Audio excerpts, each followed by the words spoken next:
Je vais laisser les autres PV. Je finis avec 2 par rapport à ces chapitres viol. Je prends 2 PV. Le PV code 906.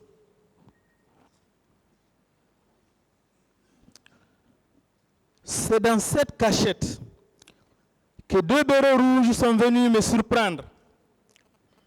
L'un d'eux m'a administré une paire de gifles avant de soustraire mon téléphone de marque Nokia 2 puces dans la poche de mon pantalon.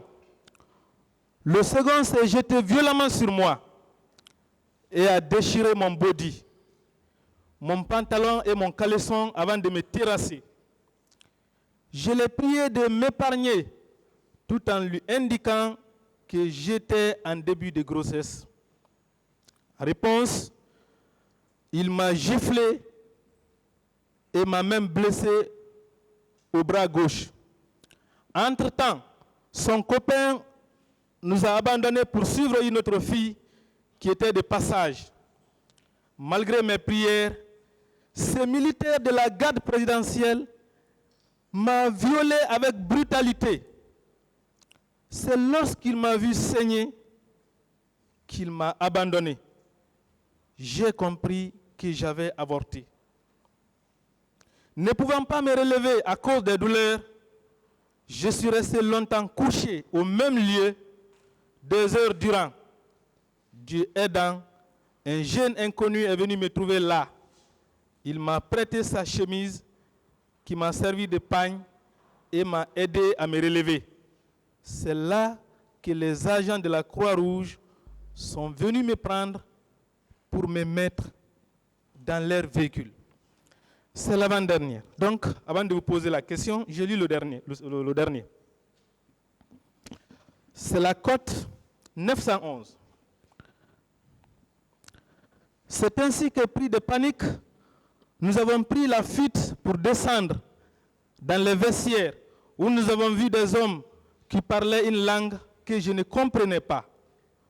Spontanément, quelqu'un m'a pris par derrière en déchirant mes habits, me terrassé, déchiré ma culotte pour enfin me violer.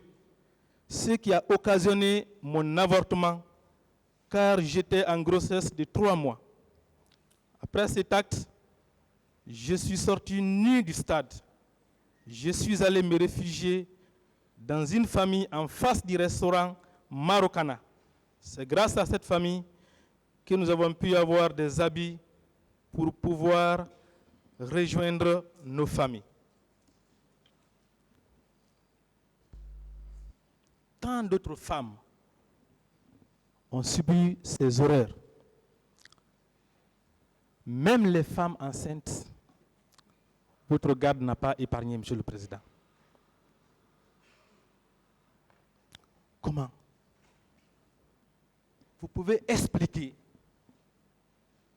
qu'une garde présidentielle qui vient de se séparer avec son président, son chef, qu'elle vient de laisser au camp, peut venir commettre de tels actes, de telles horreurs, sans avoir reçu l'ordre de ces derniers. C'est admissible, Monsieur le Président? Quant à moi, aucun ordre. Vous n'avez donné aucun ordre. Aucun ordre. Ces horreurs de votre garde, ceux qui sont chargés de votre sécurité, qu'est-ce que ça vous inspire? Reprenez la question. Ça vous inspire quoi, ce comportement de votre propre garde? Ça vous inspire quoi? Mais ce que vous venez de dire, si c'est vrai, c'est un comportement inhumain. C'est inhumain. C'est inhumain. Pourquoi vous avez gardé cette garde après les événements du 28 septembre?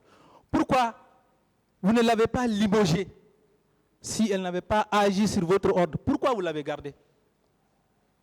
Qui? La garde présidentielle. Est-ce que vous avez limogé certains? Non, mais ce que vous dites, c'est une affirmation que vous venez de déclarer. Moi, je ne savais pas qu'il y avait tout ça.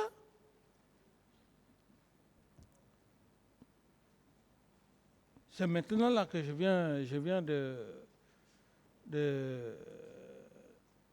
voir le contenu.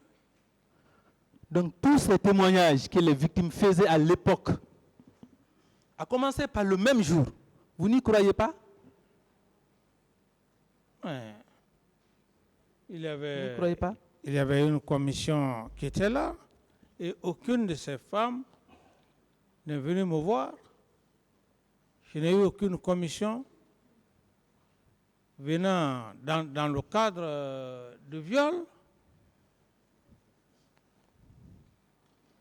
D'accord. Quand le colonel Tchegro était au stade, est-ce qu'il avait parlé avec vous au téléphone?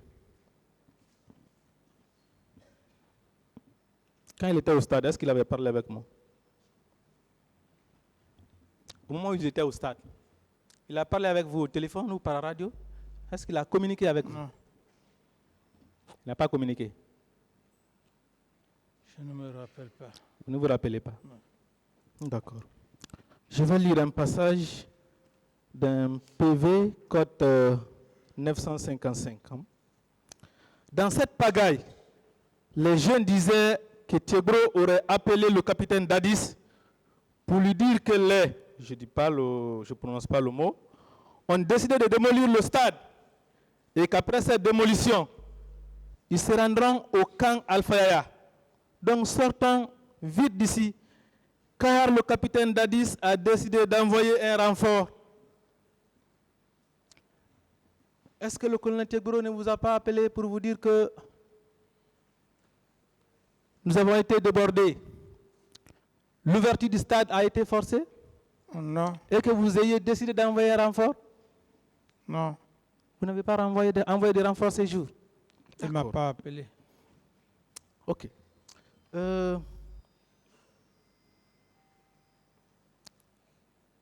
vais lire un autre PV qui dit ceci. Alors que nous attendions avec la gendarmerie au même rond-point, et je précise que celui qui parle là est un policier. Il s'agit de M. Ansouman Kamara. Il est de la police. C'est la cote 113. Il dit ceci. Alors que nous attendions avec la gendarmerie au même rond-point, le ministre Tchegro est arrivé dans les bandes de 13h et quelques pour nous dire que le président de la République n'est pas content.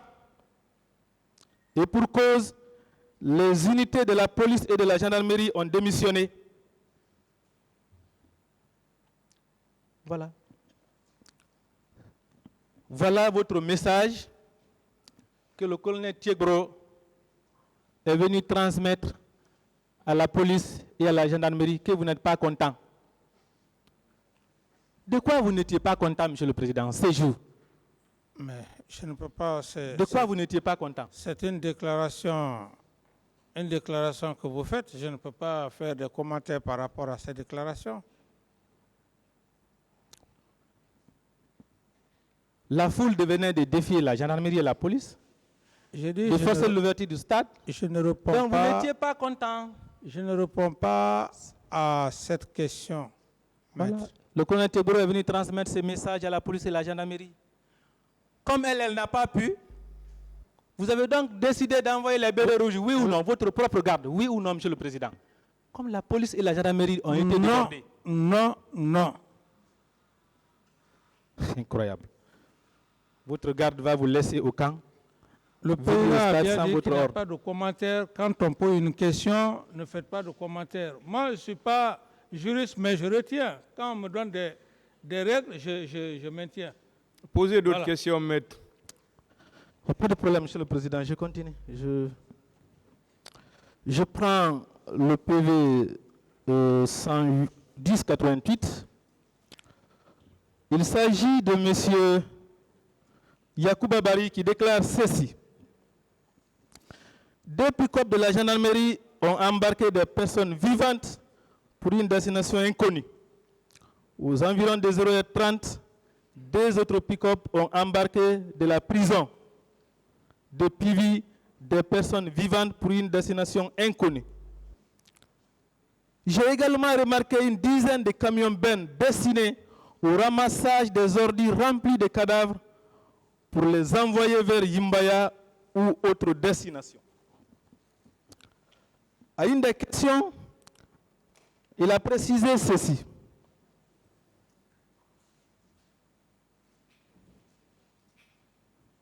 Les instructions étaient données par le capitaine Dadis et l'ex-ministre de la Santé, Dr Abdoulaye Cherif Diaby, pour l'enlèvement immédiat de ces camions vers Yimbaya avant l'arrivée des experts. Voilà. Monsieur le Président, qu'est-ce que vous en dites? Est-ce que vous n'êtes pas allé à la prison de Thiegro? Il était 0 heure. C'était dans la nuit du 28. Il y avait les camions qui étaient garés là-bas, plein de corps. Vous êtes venu avec votre ministre de la Santé. Vous étiez avec lui. Puisque ces corps ne pouvaient pas sortir des hôpitaux, des morgues sans lui, c'est pourquoi il était très actif ces jours. Monsieur le Président, qu'est-ce que vous en dites? C'est pas vrai.